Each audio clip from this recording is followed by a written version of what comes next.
Hi, this is Jeremy Nett here for Permanent Acres, and just leading you into one of the projects I'm going to be working on in the soon future. So I got one Ahsoka Tano Rebels hilt right here. This is the longer of the two hilts.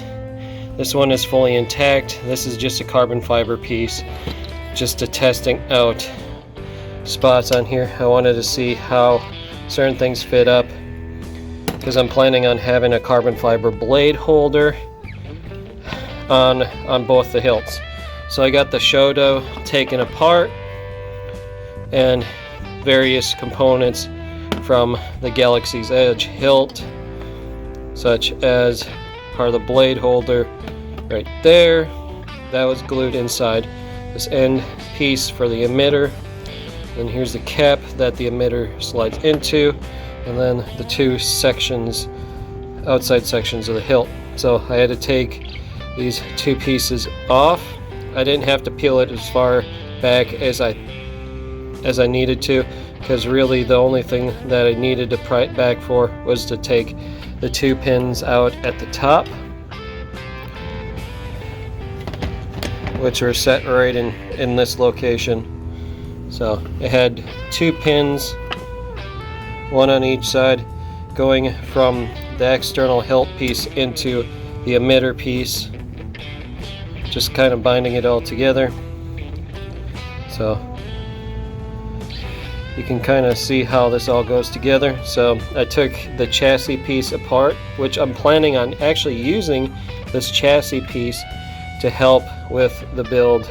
There's some things I'm going to have to route out on this chassis just to make everything work.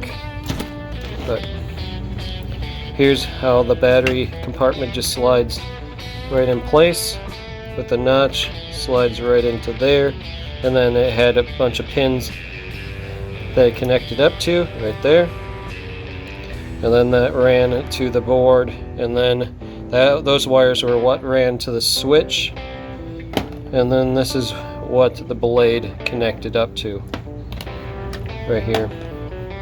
So I got it fully taken apart, analyzing what I'm going to do as far as a build, how I'm going to complete it. I'm planning on doing a full Neopixel setup with a Profi board or a Verso card, and after evaluating it, instead of using an RGB Neopixel strip, I'm going to be using an RGBW Neopixel strip for both the blades. That way the white coloration to match Ahsoka's Rebels and Mandalorian blades will run on a lot lower amperage. But then I'll probably start working on this within a few weeks. So once I get the shoto done, then I'll start working on the primary blade. I just want to make sure everything is, my focus is completely on finishing this one outright and then going on to this one, just to make sure everything gets done properly.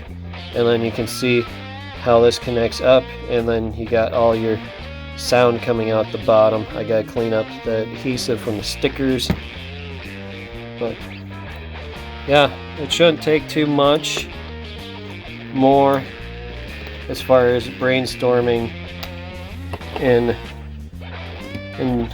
design ideas before I get this ready to go.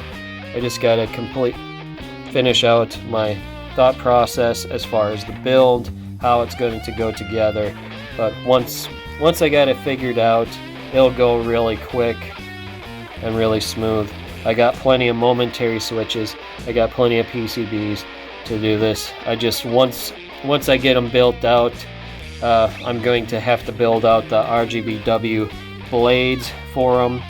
So like with the shoto, it's probably going to be somewhere around a 24-inch or somewhere between a 24 and 26-inch blade, and then for the primary hilt, it'll most likely be somewhere between a 30 to 32-inch blade for this one as well. And that's not counting the blade socket. So I'll figure out how far the blade socket sits down in there and add that to the blade length. Yeah, so later guys.